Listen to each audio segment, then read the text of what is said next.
हाँ, hello dear students. ये मैं इलेक्ट्रोस्टैटिक्स चैप्टर 1 से कुछ क्वेश्चंस ग्रुप पे डाला था और मैंने आप सबको कहा था कि भाई इसको आप सॉल्व करके मुझे सेंड करो, देखो आप सॉल्व कर पाते हैं या नहीं। बट मुझे लगता है एक आध स्टूडेंट ने ये करके मुझे भेजा है। बट कोई बात नहीं, अगले से आप अलर्ट रहना, जो भी क्वेश्चन मैं भेजता हूँ ग्रुप पे वो आप सॉल्व करके भेजेंगे। चलिए इसका सॉल्यूशन मैं आपको एक बार आपके साथ डिस्कस करता हूँ। काफ़ी इंपॉर्टेंट क्वेश्चन है, ये आएंगे हाफ ईयरली में भी और बोर्ड एग्जाम में भी। तो डियर स्टूडेंट्स, पहला क्वेश्चन था यहाँ पे कि यहाँ पे एक क्यूबॉइडल और क्यूबिकल, ये क्लोज सरफेस दिया है, क्यूबिकल क्लोज सरफेस दिया जिसके साइड्स ए दिए गए हैं, देख पा रहे हैं आप। और इसके जो प्लेन्स हैं, कितने फेसेज होते हैं? 6 फेसेज। ये जो फेसेज हैं ये कोऑर्डिनेट प्लेन के पैरेलल दिया गया है। एनसीईआरटी का ये क्वेश्चन है, बट मैं थोड़ा एम्फेसिस इस पर इसलिए दे रहा हूँ कि आएंगे, ये आते रहते हैं। डियर स्टूडेंट्स, यहाँ पे देख रहे हैं एक क्लोज सरफेस क्यूब शेप में दिया है जिसकी साइड ए है। Electric field is here given along X axis. Y और जेड कंपोनेंट इलेक्ट्रिक फील्ड का यहाँ क्या दिया गया है? 0। एल्फा एक कांस्टेंट है जिसकी वैल्यू दिया है यहाँ पे, और साइड भी दी गई है 0.1 मीटर। और इस क्यूब सरफेस के सारे फेसेस कोऑर्डिनेट प्लेन के पैरेलल है।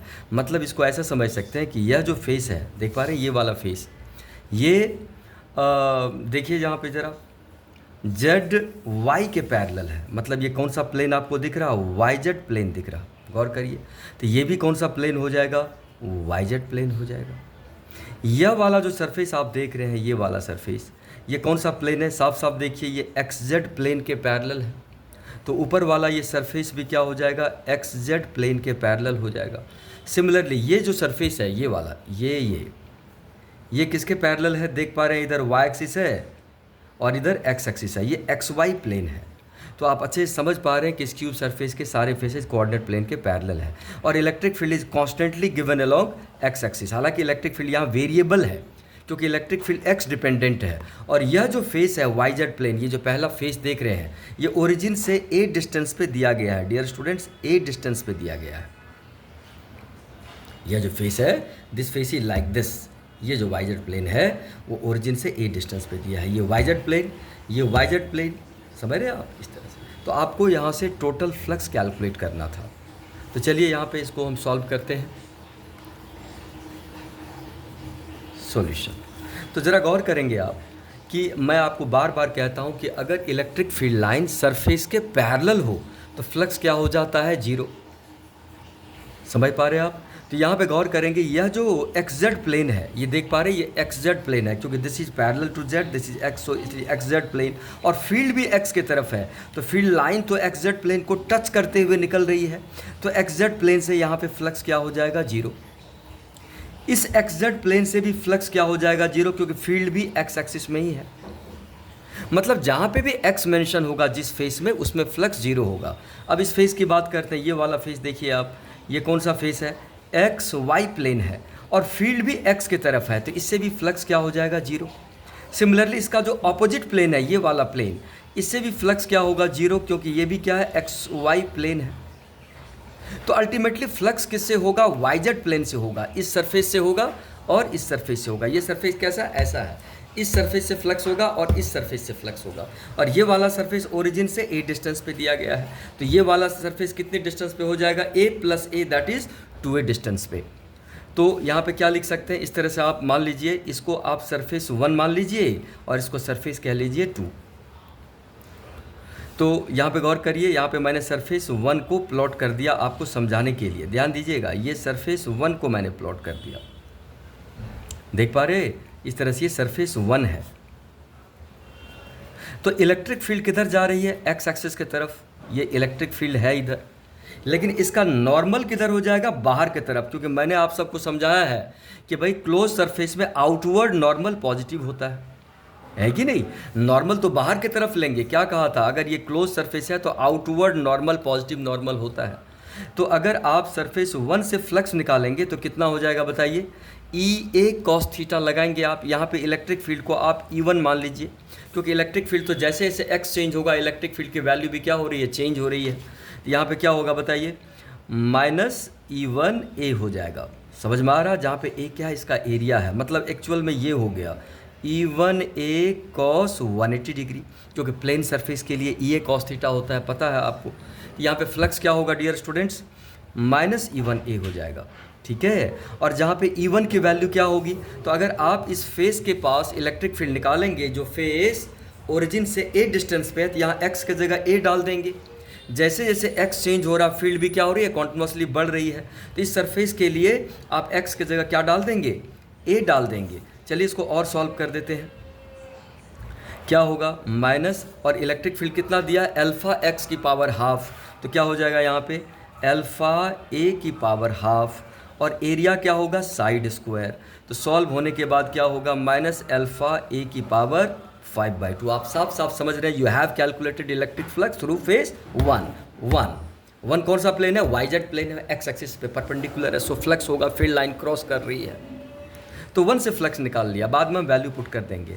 डियर स्टूडेंट, उसी तरह से अब आप फ्लक्स निकालेंगे किससे, 2 से। तो 2 को भी मैं यहाँ पे प्लॉट कर दे रहा हूँ, जिससे और सिंपल होगा। यहाँ पे देखिए, मैंने सरफेस 2 को यहाँ पे प्लॉट कर दिया, इस तरह से ये सरफेस 2 था।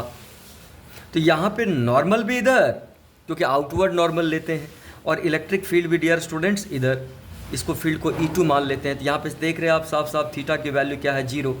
तो आप निकालेंगे फ्लक्स लिंक्ड विद सरफेस 2। यहाँ पे मैंने डेजिग्नेट कर दिया है 1 और 2, आप आराम से लिख सकते हैं इसको। तो क्या होगा बताइए, E2A cos 0 डिग्री, क्योंकि इस सरफेस के लिए फील्ड को आप E2 मानेंगे। समझ में आ रही है बातें आपको। तो डियर स्टूडेंट्स, क्या होगा, ये E2A हो जाएगा। और E2 कैसे निकालेंगे आप, तो इस सरफेस पे फील्ड कैसे निकालेंगे, इस सरफेस की डिस्टेंस ओरिजिन से कितनी है, A + A। यहाँ पे x की जगह क्या पुट कर देंगे आप, 2A। तो कितनी हो जाएगी वैल्यू बताइए, अल्फ़ा 2A की पावर हाफ, और एरिया क्या हो गया, फिर से साइड स्क्वायर। तो इसको आप सॉल्व कर देंगे तो क्या होगा, √2 बाहर आएगा, अल्फ़ा है और A की पावर क्या होगा, 5/2। कौन सा फ्लक्स है ये, आउटवर्ड फ्लक्स है, पता है आपको ये। और ये कौन सा फ्लक्स था, इनवर्ड फ्लक्स था। और बाकी सारे फेसेस से फ्लक्स क्या होगा, 0। यहाँ पे लिख देंगे, and flux through all the other faces, through all the other faces will be 0. Why? As electric field lines are parallel to these faces, 0 है। As electric field lines are parallel to these faces, parallel to these faces। समझ पा रहे हैं आप। सो अब आप net flux निकाल सकते हैं। नेट फ्लक्स क्या होगा, φ1 + φ2, इसको आप ऐड कर देंगे, है कि नहीं। तो अब आप नेट फ्लक्स आराम से यहाँ निकाल सकते हैं। क्या होगा डियर स्टूडेंट, नेट फ्लक्स बोलिए। सो द नेट फ्लक्स φ क्या होगा, φ1 + φ2। तो डाल दीजिए वैल्यू। φ1 क्या था, -अल्फ़ा a की पावर 5/2, और φ2 क्या था, √2 टाइम्स अल्फ़ा a की पावर 5/2। तो क्या होगा, -अल्फ़ा a की पावर 5/2 √2a अल्फ़ा a की पावर +5/2। और इसको क्या करेंगे आप, सॉल्व करने के लिए कॉमन ले लीजिए। क्या कॉमन आएगा, a की पावर 5/2 कॉमन आ रहा, अल्फ़ा भी कॉमन आ रहा, और क्या होगा, ये √2 - 1। अब आपको, आपके पास सारे वैल्यूज दिए गए हैं, आप वैल्यूज पुट कर सकते हैं। a की वैल्यू कितना दिया है, 0.1, अल्फ़ा कितना दिया है, 800, तो डाल दीजिए। a की वैल्यू है 0.1 की पावर 5/2, अल्फ़ा है 800 इंटू क्या, √2 - 1। और ये हो गया आपका फ्लक्स। कितना होता है फ्लक्स, न्यूटन मीटर स्क्वायर पर कूलम। ये आंसर हो गया डियर स्टूडेंट। आप इसको ऐसे भी छोड़ सकते हैं, ज़्यादा कैलकुलेट करने की आवश्यकता नहीं है। तो ये देखिए, you have calculated the net flux. और ये बहुत ज़्यादा इंपॉर्टेंट क्वेश्चन है, बार बार मैं कह रहा हूँ, एग्जाम में आएगा। और अगर आप छोड़ के आते हैं ये क्वेश्चन, तो ये बहुत ही गलत बात होगी। मैं सबको अलर्ट कर रहा हूँ, और समझिए जो मैं कह रहा हूँ। तो आंसर 1 हो गया ये। चलिए, तो क्वेश्चन 2 पे चलते हैं, जो मैंने आपको भेजा था डियर स्टूडेंट। ये था क्वेश्चन सेकंड, ये भी NCERT का ही एक क्वेश्चन है, लेकिन चलिए इसको तो एक बार मैं समझाता भी हूँ। क्वेश्चन क्या था, आपके पास एक सिलेंड्रिकल सरफेस दिया था डियर स्टूडेंट। ये फ्लैट सरफेस हुआ, ये सर्कुलर सरफेस यहाँ पे हो गया, इधर वाला सर्कुलर सरफेस, और ये पूरा हो गया कर्व सरफेस। ये कौन सरफेस है, curve surface. Flat circular surface, flat circular surface and curve surface. और इलेक्ट्रिक फील्ड पूरी तरह से एक्स एक्सिस की तरफ दिया है, लेकिन यहाँ पे मेंशन है कि देखिए यहाँ पे बीच में ओरिजिन हमने मान लिया, क्वेश्चन में ही दिया है, ये कह रहा है कि भाई ओरिजिन से राइट इलेक्ट्रिक फील्ड क्या है 200 न्यूटन पर कूलम है, मतलब इससे इधर फील्ड पॉजिटिव एक्स में है 200 न्यूटन पर coulomb for x greater than zero, और लेफ्ट साइड में जब एक्स लेस देन जीरो होता है इधर तो फील्ड भी नेगेटिव है, देखिए फील्ड भी नेगेटिव है, -200 न्यूटन पर कूलम दिया है। समझ पा रहे? तो आपसे पूछा गया इस सिलेंडर से नेट फ्लक्स निकालिए, तब आप साफ साफ समझ रहे हैं कि ये जो कर्व सरफेस है, ये कर्व सरफेस तो फील्ड के पैरेलल है, तो कर्व सरफेस से फ्लक्स क्या होगा, जीरो। ध्यान दीजिए, मैं इसको फिर से डायग्राम बना के आपको समझा रहा हूँ। डियर स्टूडेंट्स, इस तरह से ये आपके पास ये सिलेंड्रिकल सरफेस दिया गया था, नहीं, और ये क्लोज कर दिया, क्लोज सरफेस दिया गया था, ये बीच में ओरिजिन था, कह रहा इधर इलेक्ट्रिक फील्ड इधर ही है, राइट साइड में इधर ही है, इस जोन में क्या होगा, एक्स मोर देन जीरो, तो इलेक्ट्रिक फील्ड भी क्या है डियर स्टूडेंट, पॉजिटिव है, और इस जोन में क्या होगा, एक्स लेस देन जीरो, इधर भी इलेक्ट्रिक फील्ड जो है नेगेटिव दे दिया, मतलब एक्स नेगेटिव तो इलेक्ट्रिक फील्ड भी नेगेटिव एक्स में है, नहीं, ये वाई एक्सिस है और ये एक्स एक्सिस है, साफ साफ देख पा रहे हैं आप। तो जो ये सिलेंड्रिकल सरफेस है, सॉरी इसका जो कर्व सरफेस है, तो फील्ड लाइन तो इसको इसके पैरेलल ही जा रहे हैं। अगर आप यहाँ पे नॉर्मल लेंगे तो थीटा कितना बन जाएगा, 90 डिग्री, तो आप दावे के साथ कहेंगे फ्लक्स विद कौन सा surface, curve surface. Dear students क्या होगा, जीरो। क्यों जीरो होगा, as field lines are parallel to the curve surface. Flux केवल यहाँ होगा और यहाँ होगा, आप इस सरफेस को 1 मान लीजिए और इस सरफेस को 2। तो चलिए फ्लक्स निकालते हैं सरफेस 1 से, तो सरफेस 1 पे क्या देख रहे हैं आप, नॉर्मल भी इधर ही है और इलेक्ट्रिक फील्ड भी क्या है, इधर ही है, तो थीटा कितना हो गया इसके लिए बताइए, 0 डिग्री, तो क्या होगा, ई ए कॉस 0 डिग्री। अब ई और ए मैग्नीट्यूड है, ए क्या है, area of cross section, area क्या हो जाएगा, πr², यहाँ पे रेडियस वगैरह भी सब दिया है। डियर स्टूडेंट्स, आपको रेडियस भी दी गई है 5 सेंटीमीटर, ये वैल्यू तो आप आराम से पुट कर सकते हैं। तो चलिए 1 से फ्लक्स क्या हो गया, ई ए। अब आप निकालेंगे फ्लक्स सरफेस 2 से, तो सरफेस 2 के लिए देखिए नॉर्मल तो आउटवर्ड लेंगे आप, और फील्ड किधर है डियर स्टूडेंट, फील्ड भी आउटवर्ड है, नहीं, फिर से देखिए यह जो सरफेस आपको 2 दिया है इसमें फील्ड भी आउटवर्ड है और नॉर्मल भी आउटवर्ड है, तो थीटा फिर से यहाँ 0 हो जाएगा क्योंकि फील्ड इनवर्ड नहीं है, फील्ड भी इस सरफेस के लिए आउटवर्ड है और नॉर्मल तो आउटवर्ड ही लेते हैं। तो सरफेस 2 से फ्लक्स कितना होगा, फिर से यहाँ पे ई ए कॉस 0 डिग्री, और डियर स्टूडेंट्स क्या हो जाएगा, ये भी ई ए हो जाएगा। तो यहाँ से नेट फ्लक्स कितना हो जाएगा बताइए, φ1 plus φ2, E A plus E A, और net flux dear students twice E A हो जाएगा, जो कि नेट आउटवर्ड फ्लक्स भी है। अब आपको इलेक्ट्रिक फील्ड दी गई है, यहाँ पे इलेक्ट्रिक फील्ड का मैग्नीट्यूड यूज़ करेंगे, याद रखिएगा, यहाँ पे अब मॉड है, ये नहीं ऐसा 2 इंटू इलेक्ट्रिक फील्ड 200 दिया है, एरिया क्या पुट करेंगे, πr², पाई दिया है, आर दिया है, SI यूनिट पुट करना है, 400 इंटू 3.14, रेडियस दिया है यहाँ पे 5 सेंटीमीटर, तो इसको SI यूनिट में कन्वर्ट करना, 5 इंटू 10⁻⁻² का होल स्क्वायर, और ये आ गया न्यूटन मीटर स्क्वायर पर कूलम, नेट फ्लक्स निकाल दिया। अब हमारे पास गॉसेस थ्योरम है, गॉसेस थ्योरम क्या कहता है, net flux is equal to क्या होता है, Q inside by epsilon not, net flux निकाल दिया आपने, तो यहाँ से क्यू इनसाइड इधर से आ जाएगा। तो मुझे लगता है ये बात पूरी तरह से समझ में आई। चलिए नेक्स्ट क्वेश्चन पे चलते हैं।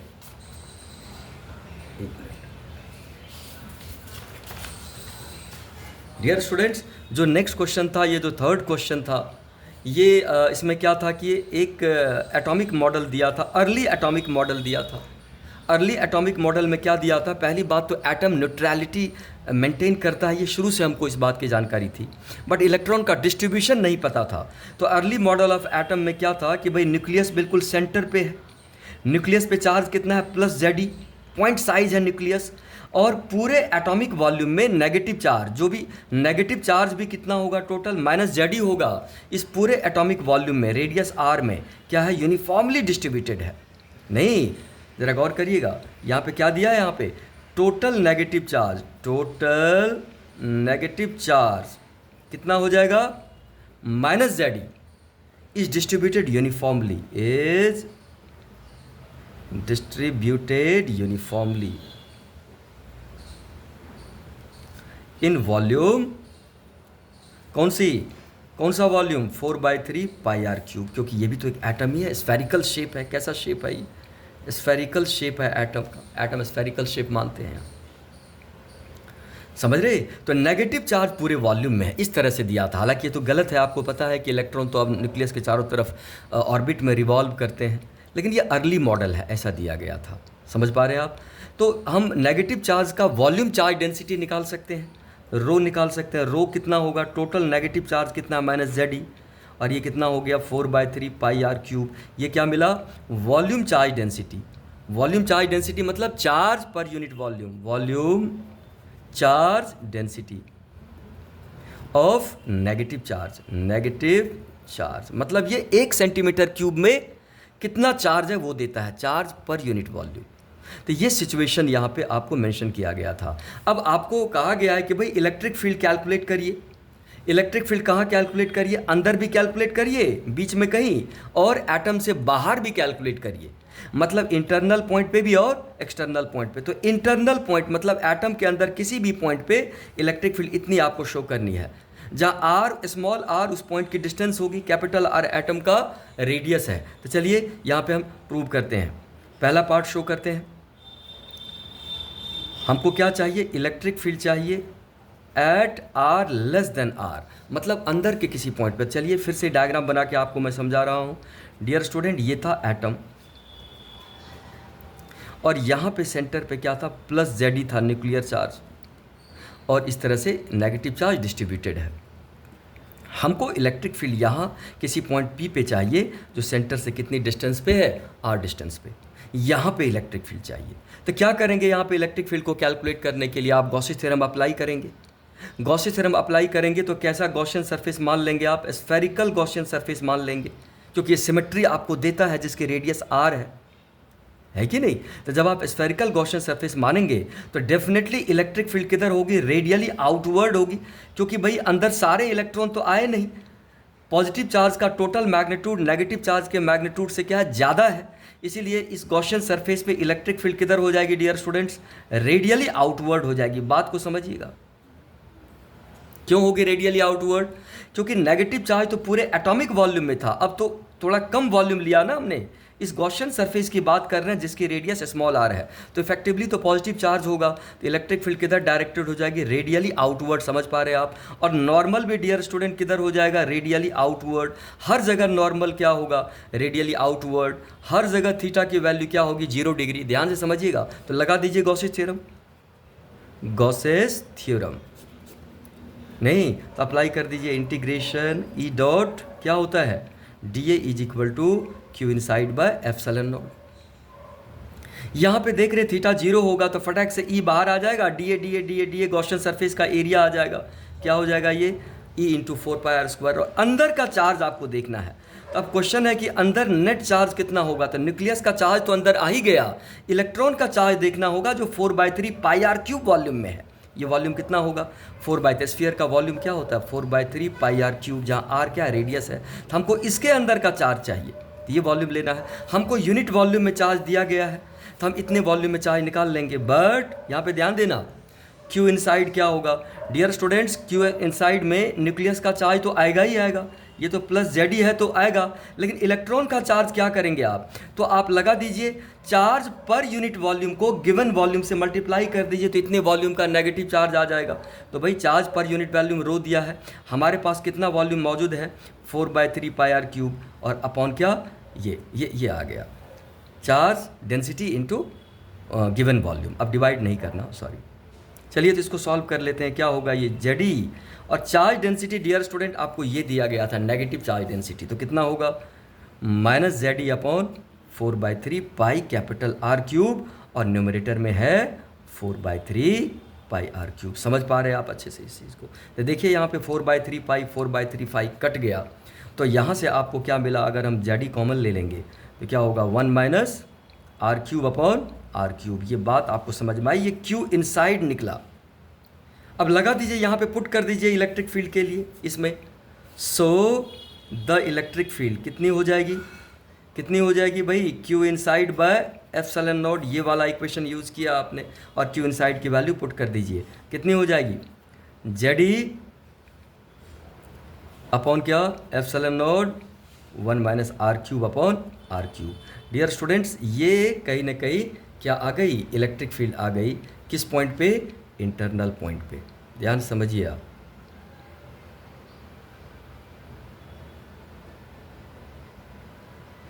अच्छा, क्या इसमें हम कुछ छोड़ रहे हैं क्या? हाँ, 4πr² हमने छोड़ दिया, ये भी तो डिवाइड होगा। अभी हमने शायद ये क्या निकाला है, ये इलेक्ट्रिक फील्ड हमने निकाला है यहाँ पे। तो इलेक्ट्रिक फील्ड के लिए डियर स्टूडेंट 4πr² डिवाइड भी होगा, तो यहाँ पे क्या होगा, 4πr², ये रह गया था। तो अब आप सॉल्व कर दीजिए इसको। तो जब आप इसको सॉल्व करेंगे तो कितना होगा, 4πr² है इधर, तो जैसा कि हमको प्रूव करना था, 4πε रहने दीजिए और r² को 1/r² को अंदर मल्टीप्लाई कर दीजिए, तो ये हो जाएगा। और r² से r³ कैंसिल होगा, तो क्या होगा, r³ हो जाएगा। तो अब आप देख रहे हैं, यही हमको प्रूव करना था। तो क्या ये आपको ये बात समझ में आ रही है? क्योंकि इलेक्ट्रिक फील्ड आप निकालेंगे तो ये था ना हमारा 4πr² यहाँ पे डिवाइड भी करना था। तो देखिए कि ये क्वेश्चन मैंने सॉल्व करके आपको दिखाया है। मैं तो सॉल्व कर दिया, लेकिन आपको अपने दिमाग में सेट करना है। ये हमेशा आता है, बोर्ड एग्जाम में भी आ सकता है। तो ठीक है, आपको ये बात समझ में आई। इंटरनल पॉइंट के लिए फील्ड हमने निकाल लिया। अब हमको फील्ड कहाँ निकालना है, एक्सटर्नल पॉइंट पे, एटम के बाहर। तो डियर स्टूडेंट, एक्सटर्नल पॉइंट पे फील्ड निकालेंगे। अगर आप एक्सटर्नल पॉइंट पे फील्ड निकालेंगे, इधर आइए, at an external point, external point. तो डियर स्टूडेंट, ये एटम है, यहाँ तो प्लस जेड है ही चार्ज और नेगेटिव चार्ज पूरे वॉल्यूम में था, और ये है एक्सटर्नल पॉइंट, ये एटम से बाहर, आर मोर देन आर। तो यहाँ पे भी अगर आप इलेक्ट्रिक फील्ड निकालना चाहेंगे तो क्या करेंगे, गॉसियन सरफेस लेंगे। तो गॉसियन सरफेस लेंगे, स्फेरिकल गॉसियन सरफेस। तो यहाँ पे क्यू इनसाइड कितना आ जाएगा बताइए, इलेक्ट्रॉन पे भी टोटल चार्ज माइनस जेड ही, या प्रोटॉन पे भी टोटल चार्ज जेड ही, तो टोटल चार्ज क्या हो गया, 0। तो जब आप इवेल्युएट कर भी देंगे, क्या E.dA लगा भी देंगे, तो Q इनसाइड ही 0 आ गया। तो भाई इससे हम कंक्लूड करेंगे इलेक्ट्रिक फील्ड क्या हो जाएगी, 0। मतलब एटम के बाहर किसी भी पॉइंट पे नेट इलेक्ट्रिक फील्ड की वैल्यू डियर स्टूडेंट्स क्या हो जाएगी, 0 हो जाएगी। तो मुझे लगता है ये आपको समझ में आया। This question is done. चलिए हम चलते हैं क्वेश्चन 4 के तरफ। जो क्वेश्चन 4 मैंने आपको कहा था, इसको अच्छे से समझिए। तो क्वेश्चन 4 में क्या दिया गया था, क्वेश्चन 4 में दिया गया था 2 मेटालिक शीट्स। ये लाइन नहीं है, ये शीट्स है। और कहा गया है कि भाई मेटालिक शीट पे जो चार्जेज हैं वो फेसिंग सरफेसेज पे है, इधर चार्ज नहीं है, इधर चार्ज नहीं है। और चार्ज की डेंसिटी आपको दी गई है 17 × 10⁻22 कूलम पर मीटर स्क्वायर, शीट पे, मेटालिक शीट पे। तो आपसे पूछा गया भाई इलेक्ट्रिक फील्ड क्या होगी, लेफ्ट साइड ऑफ प्लेट 1, इसको आप प्लेट 1 कह लीजिए, इसको प्लेट 2 कह लीजिए, right side of plate 2 and in between the 2 plates. तो इसके पीछे क्या लॉजिक है, चलिए एक बार डिस्कस भी करता हूँ लॉजिक को। सॉल्यूशन, डियर स्टूडेंट्स, एक बार की पॉइंट को आप रिकॉल करिए। की पॉइंट क्या कहा था मैंने, कि अगर हमारे पास एक शीट हो, कोई भी शीट हो, ध्यान समझिएगा, प्राय अभी कोई भी शीट हो और चार्ज एक ही साइड हो, इधर पीछे चार्ज नहीं हो, मतलब ये शीट है ना, ये तो एक ही साइड चार्ज है, इधर चार्ज नहीं है, जिसकी डेंसिटी क्या हो, सिग्मा। तो इसकी फील्ड कितनी हो जाती है, इलेक्ट्रिक फील्ड पहली बात यूनिफॉर्म होती है, और क्या वैल्यू होती है, σ/2 एप्सिलॉन नॉट। दोनों साइड यूनिफॉर्म फील्ड होती है, σ/2 एप्सिलॉन नॉट। बट चार्ज एक ही साइड होना चाहिए, याद रखिएगा।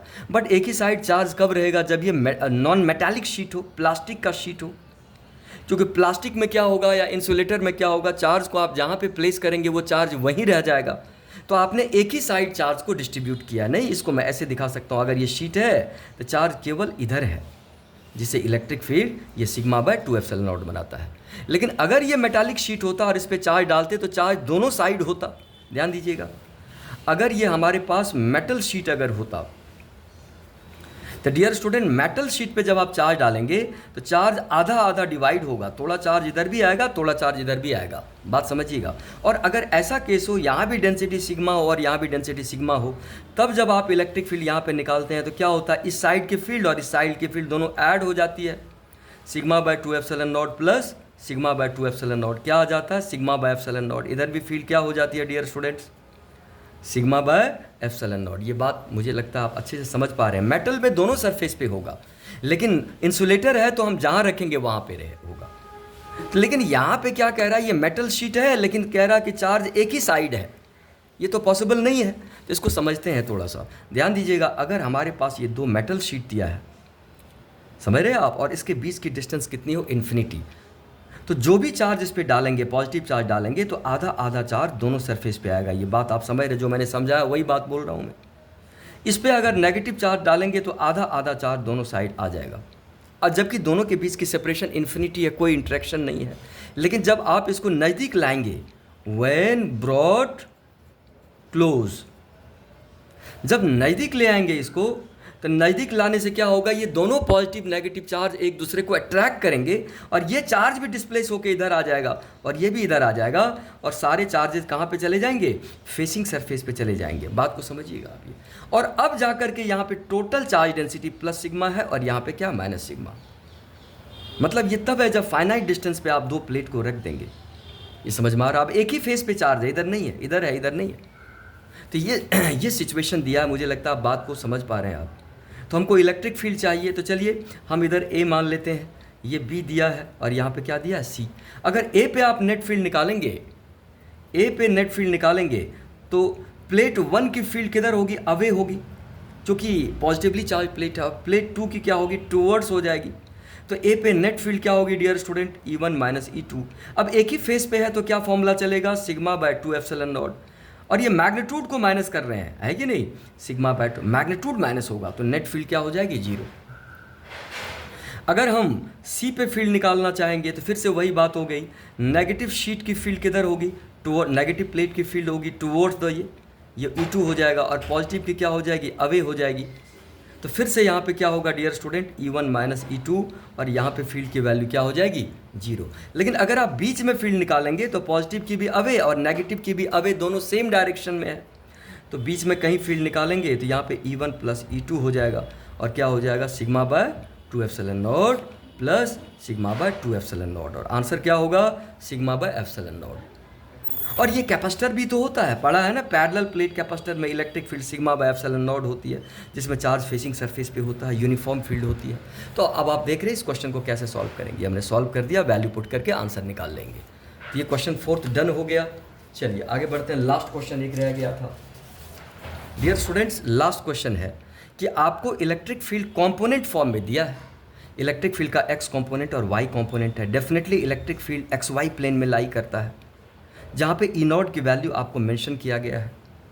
हमको इलेक्ट्रिक फ्लक्स चाहिए किस सरफेस से, एक ऐसा रेक्टेंगुलर सरफेस से जिसका एरिया दिया है, और वो सरफेस किस में लाई करता है, YZ प्लेन में। मतलब आप ऐसा समझ लीजिए कि ये रेक्टेंगल हमारा है, 3D में बना रहा हूँ ऐसा, ये रेक्टेंगुलर सरफेस है।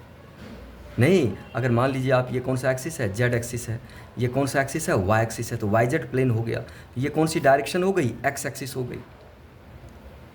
समझ पा रहे हैं आप? ये इस तरह से XYZ है। तो फ्लक्स निकालना है, तो ये प्लेन सरफेस है और फील्ड भी कांस्टेंट है। तो फ्लक्स के लिए डायरेक्टली हम क्या लगा सकते, इलेक्ट्रिक फ्लक्स क्या हो जाएगा, इलेक्ट्रिक फील्ड डॉट एरिया, ऐसा लगा सकते। ये प्लेन सरफेस के लिए लगाते हैं हम। तो आराम से, ये जो आपको पता है ना, डॉट प्रोडक्ट की values, dot product dear students, I cap dot I cap क्या हो जाता है, 1। यही cap J cap dot J cap होता है, यही के कैप डॉट के कैप होता है। नहीं, और ए डॉट बी क्या होता है, ए बी कॉस थीटा, ये याद रखेंगे। उसके बाद परपेंडिकुलर वेक्टर का डॉट प्रोडक्ट क्या होता है डियर स्टूडेंट, 0, क्योंकि थीटा 90 डिग्री बन जाता है। यहाँ पे आप फटाक से इस वैल्यू को डाल दीजिए। भाई इलेक्ट्रिक फील्ड क्या दिया है, ऐसे लिख दे रहा हूँ मैं पहले,